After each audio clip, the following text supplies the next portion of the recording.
Yooyyaa harka fuudhee ashamaa hordoftootaa fi kabajamtoota maatii jiru miidiyaa nageenya bakka jirtanitti isin dhaqqabu isiniin jenna. Odeeffannoowwan guyyaadhaan dhaqqaban qabannee isiniif dhiyaannee jirra. Odeeffannoo keenya gaggabaabsinee kan isinii dhiyeessinu ta'a. Akkasuma icciitii mootummaa Itoophiyaa jechuun icciitii PP jechuudha kan nu bira geetu jira. Icciitii sanis kan isin biraan geenyu ta'a. Egaa hordoftootaa fi kabajamtoota maatii jiru miidiyaa gara odeeffannoo keenyaatti osoo isin hin dabarsin dura namoonni jiru miidiyaadhaaf haaraa taatan yookaan subscribe hin godhin subscribe gochuudhaan maatii jiru miidiyaa akka taatan isiniin jenna. Akkasuma like share gochuudhaan jajjabeessaan dhaamsa keenya yaadaa fi odeeffannoo yoo qabaatan gara koomentiitiin nuuf kaaha. Asumaan gara odeeffannoo keenya isin dabarsina isin isaan xumuraan faana turaan affeerraa keenya.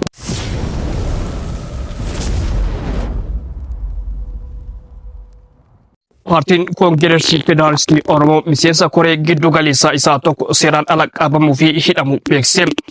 Tokkummaa margaa miseensa koree giddu galeessaa KFO fi koree KFO godina Jimmaati.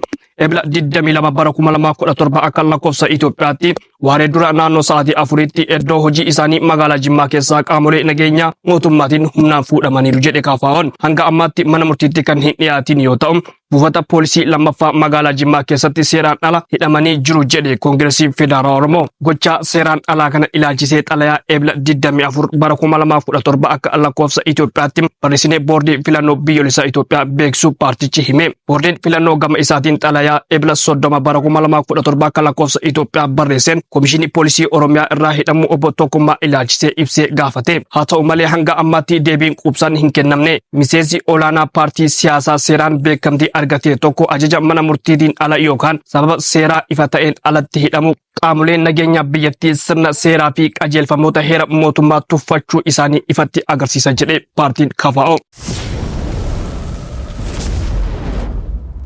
Aanaalee Liiban Cuqqaalaa Dugdaa fi Booreetti hawaasni boqqolloo akka hin facaafamne dhorkame jedhe jiraataan achi tokko. Jiraataan yaada isaa kenneen boqqolloo facaasuu dhorkamuun isaanii rakkoo hammaataaf akka isaan saaxilu dubbatee jira. Waraana bilisummaa Oromootu keessa dhokata jedhanii nu dhorgan jedhe. Mootummaan misooma uummataa otoo deeggaruun irra jiraatu midhaan hin facaafatina jechuun sirrii akka hin taane jiraattonni yoo dubbatan otoo yeroon hin darbiin furmaata hantantamaa akka nu barbaanna jedhanii jiru. Mootummaan Itoophiyaa naannoo Oromiyaa fi naannolee biyyattii hunda balleessee Itoophiyaa kaleessaatan bakka afuritti qoodamtee ijaaruudhaaf deema jedhan keessa beektan. Kan immoo akka jalqabe kan dubbatan keessa beektonni kunneen ragaadhaaf godinaalee Oromiyaa olii fi gaditti kutuu jalqabee jira jedhan. Yeroo xiqqoo booda eega godinaalee Oromiyaa kukkutee xumuree booda gara naannootti ol siiqa jedhan. Wanni modeelii waggaa torba duraatiin biyyi kun deemaa jirtudha wanni roongoo. Biyya amma harkaa qabnu kun jirtu. Paartiin tokko dhugaadhaaf bilisiginnaan maqaa kanaan deemee naannolee guutuu bulchuu ni danda'a biyya guutuu rakkoon qabu. Garuu aangoon isaa daangaa ta'uu qabaadha malee fakkeenyaaf naannoo Oromiyaa irratti bilisiginna Oromiyaa uummanni filate santu paawarii qabaachuu qaba. Garuu amma miti. Fakkeenya pirezidaantii naannoo Gambeellaa dhiyoo kana beektaa argametu. Pirezidaantiin nuti si dura tureyyuu eenyu isa bakka buuf deemu quban qabu. Osoo inni biiroo hojiirra jiru biirootti dhaqxeeti pirezidaantiin haaraa dhanaa baay'atte. Agana mara jechuudha jechuun akka waan nama seektara wayiitti ilmaan nuyi hin jiru seektara irratti yoo ganaa tokko kabiraatti argitee bahin jettuun bulchaa naannoo dhiisiti. Agana mara paawarii qaba amma muummee ministeera. Naannolee hunda irratti pirezidaantii ofii isaatiin mul'uu danda'a. Kun amma kamaa Geetaachoo fa'aa fudhadhu naannolee maqaa bilisiginnaatiin bulchuu miti naannolee paartii isaa keessa hin jirre irrattuu paawarii inni qabu. Naannolee kaawwan immoo akka barbaade jechuudha. Inni kun karaan duraan ture atilees kun immoo federaalizimii laaffisa. Federalizimii waan biraa miti fedhii uummataatti bulachaa fedhii uummataa hin jiru fedhii nama saniitu murteessaa jechuudha. Nama tokko bakka bu'aa naannolee hundarraan qabaata. Namni sun bakka bu'aa mootummaa jedhama maqaa isaa libaayisoo hin jijjiiramu. Kaabinee kamuudhu kabuusu pirezidaantii naannichaa yookiin caffee miti. Nama kana namni kun caffeetti inni isa caffee mormuuf immoo silaafuu aadaa miti. Tokkoffaa caffee malmoonaa jedhamu kun moodeelii duraan baratamee dhufeetu itti fufe. Maloonni sun kana boodatti fuudhisu mala. Kanaaf amma bulchiinsa akkasiitu jira jechuun barbaade ta'uu keessa kabiraa federaalizimiin addunyaatti beekaman gosuma lamaa sadii. Tokko federaalizimii afaaniiti garaagarummaa afaaniitiin uumamu keessattuu biyyoota Awurooppaa keessatti beekamu kan. Fakkeenya warra akka Siwiizerlaand fa'aa fudhatti biyya afaan lamaa sadii fa'aa dubbata warra akka Beeljiim fa'aa. Fakkeenya afaan Faransaay fi afaan Ispaanish fa'aa yookaan afaan Jarmanii yookaan abbaatii dubbatteetti garaagarummaan kee afaan irratti ta'a dhiigame. Warra afaan akkasii dubbatu dorgommiin afaan jidduutti ta'a. Federaalizimiin jira isa kanarratti hundaa'achuu achiin federaalizimiin san baalaansii gochuudhaan maal goota afaan lachuu afaan hojii fa'aa gochuu fakkeenyaaf Fireenchii fi Jarmanii yookiin Ispaanish yookiin walitti fidachuu goota. Lachuu afaan hojii gooteen baalaansii goota. Tokko tokko federaalizimiin keessatti Awurooppaa keessatti waan kanarratti dhiiga caalaa afaan irratti. Kanaaf Ameerikaa fa'aa fudhatte immoo fakkeenyaaf jabaan kan Ameerikaa ta'e inni immoo kana lamaan irraa yoo adda. Federaalizimii gartuuti malee isteetiiwwan ofumaa bara waraana jalqabaa Ameerikaan uumamtu san gareewwan garaagaraatti walitti dhufee Ameerikaa uume waan ta'eef federaalizimii uuman malee federaalizimiin jiraa kadhii gara tunnaa'eman. Ameerikaan kan akka fedhe isteetii 13 waliin qabsaa'anii isteetiin garaagaraa harcaatu walitti dhufteetiin Ameerikaa kan uumte. Goree walitti dhufee Ameerikaa kan uume kuni federaalizimii uume jechuudha. Federaalizimii jiraa tokko malee ka gareeti. So fedhinnaa gareeti gati yookiin immoo fedhinnaa isteetiiwwanii malee ka afaan irratti yookaan immoo dhiiga irratti yookaan immoo ji'oogiraafii irratti hundaa'e miti jechuudha. Keenya kun immoo hunda caala fokkisaa keenya ka dhiiga irratti hundaa'e afaanis miti ji'oogiraafis miti dhiiga irratti kan hundaa'e federaalizimiin Itoophiyaa jechuudha. Oromoo gaafettu dhiiga, Amaara gaafettu dhiiga, Sumaalee gaafettu dhiiga. Inni kun immoo moor baay'ee wanni dhabama federaalizimii baay'ee wanni ta'e baay'ee sensitiif ka ta'e ka suphuu filleessitti ulfaatu manas gochuuf illee baay'ee ulfaatu. Dhiiga waan ta'eef jechuudha. So isa san wanni gochuudhaaf lammaffaa waa'ee afaanii kan jette mootummaan dhugaadha afaan shan hojii oolchuuf ni deema. Oromoos barataa kana keessa hojii oolchuuf fakkaata. Isa garuu hojii oolchuudhaaf mootummaan maal barbaade naannolee diiguu malee hojii oolchuuf barbaada. Dura naannolee kana diiguu barbaada. Akkamitti diiguu jedha naannolee duratti dubbadeera. Fakkeenya Oromiyaa kilaastara shanitti qoodeera. Kilaastara lixaa godina Wallaggaa Arfan kilaastara kibbaa lixaa godina Waddallee Jimmaa Lubbaa Waraa kana kilaastara jiddu galaa jedhee godinaalee Shawaa kilaastara Bahaa jedhee Harargee Arsii Baatii fi Harargee lamaan kilaastara kibbaa jedhee Baalee gara lixaa kana fi Arsii gara lixaa kanaa fi Gujii Booranaatti makee kilaastara kibbaa godheera walumatti murteessee fitti galeera. Isa kana immoo naannoo torguddisuu barbaada mootummaan gara biyyaatti. Kilaastara kun shanaan dhufe jechuun naannoo Oromiyaa bada jechuudha. Gara biyyaatti gaafa fidu immoo naannolee Itoophiyaan naannoo shanitti qoodamti. Naannoo lixaa jechuun godinaalee Wallaggaa Arfanii fi Beenishaangulii fi Gojjam lixaa ta'e Gojjam baakamu mirasitti dhiyaatu. Mureen kun Gojjam kabjala karaa isaan beeku mureetti achirra. Afaan hojii naannoo kanaa maal ta'a? Afaan Amaariffaa afaan Oromoo ta'a jechuudha. Kilaastara shanan jalatti Oromoon afaan hojii ni ta'a. Garuu sabboonummaan immoo xiqqaataa ta'a. Maaliif saba hedduutu walitti simaake waan ta'eef wanta naannoo Oromootiin jettu naannoo jidduu naannoo lixa Itoophiyaatiin naannoo Oromootiin jettu. Kamaaraatis kan Gumuuzis kan Oromootis. Wanti kiyya jedhamuun hafaa jechuudha. Naannoo jidduu galaa kana Shawaa Kaabaatti dabaletti jidduu gala Itoophiyaa fa'a. Shawaa Kaabaa Amaaraan koo barreeffaa jechuudha. Afaan hojii sana afaan Oromoo afaan Amaaraa ta'a. Naannoo Bahaa Harargeetti Sumaalee fi Affaar fa'aa dabalee naannoo Bahaa Itoophiyaa fa'a. Afaan hojii isaanii maalinni Affaar Sumaalee fa'aa fi Oromoo fa'a. Naannoo kibbaa keessatti Sidaamee fi dhufaa jechuudha. Afaan shanan keessaa Oromoos tokko akka ta'e beeku kun. Tarii kilaastara Itoophiyaa kaabaa qofa jedhee Oromoon tarii hin jirre ta'e nuyyuu hin jiraatu maqaa warra wallootiin. Achitti immoo afaan hojii afaan Amaaraa afaan Tigraatii fi afaan Oromoo ta'a. Isa kana uumuu maaliif barbaachise wanni kiyya jettu hin jiru gaafas afaan jaalattuun hojjettaa sabboonummaan kee dhuunfaa kee irratti hundaa'a malee sabboonummaa agartuu hin ta'u. Ammatti garuu naannolee dhiigaan hundaa'e kana keessatti kan hojii oolchuun barbaada.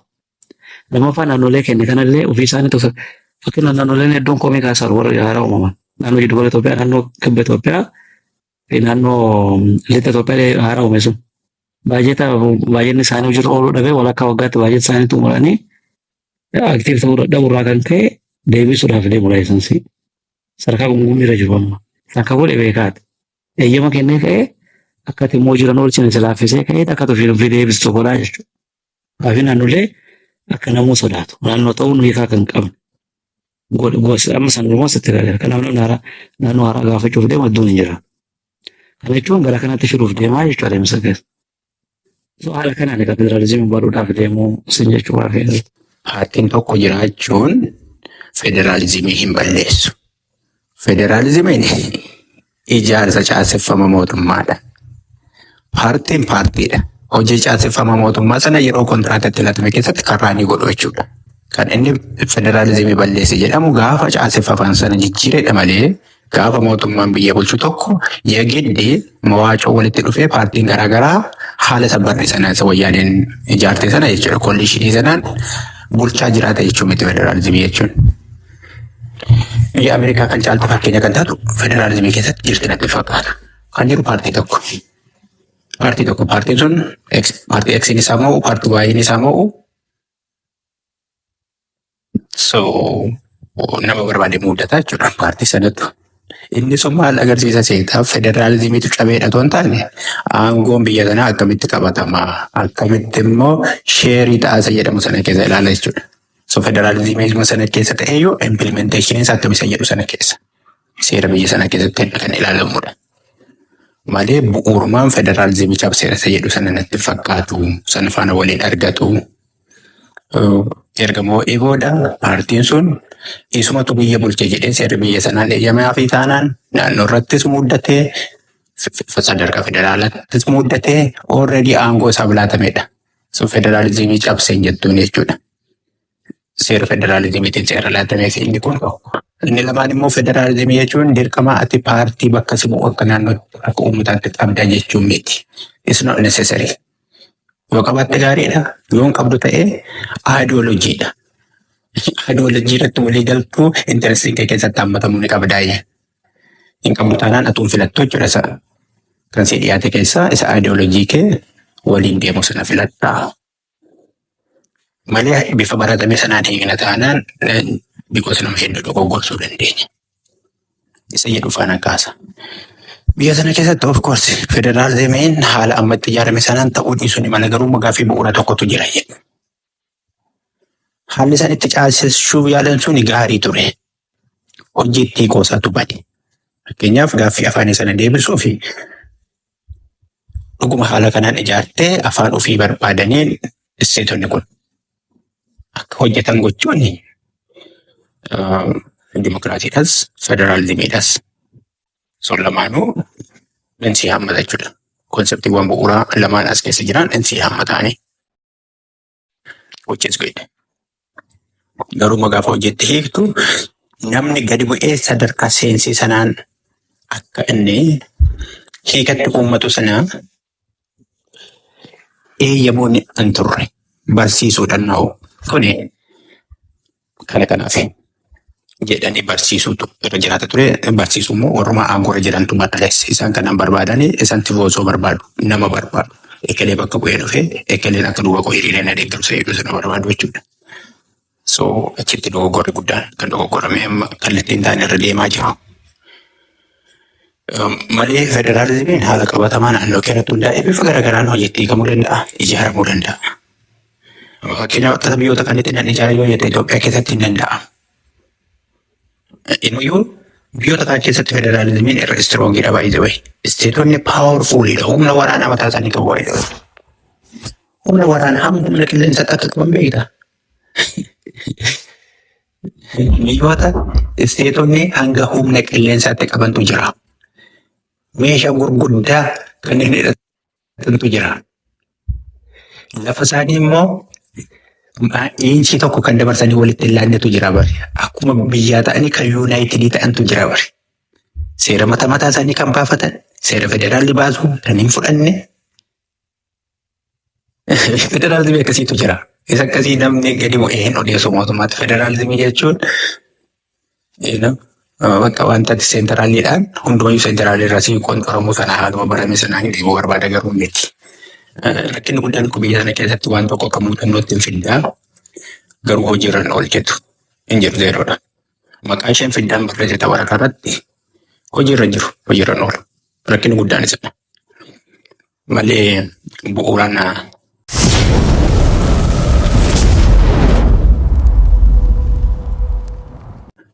wantoota rakkina qaban itti fakkaata. Egaa hordoftoota fi kabajamtoota maatii jiruu miidiyaa odeeffannoon keenya guyyaadhaa qabannee isiniif dhiyaannee hanganumaa odeeffannoo keenya biraatiin hamma walitti deebinutti nagaan turaa isiniin jenna. Namoonni jiruu miidiyaadhaaf haaraa taatan yookaan sabskiraabiin godhee sabskiraayib gochuudhaan maatii jiruu miidiyaa akka taatan isin jenna akkasuma laayik sheer gochuudhaan jajjabeessan dhaamsa keenya waan hojiin turtaniif galatooma ulfaadha.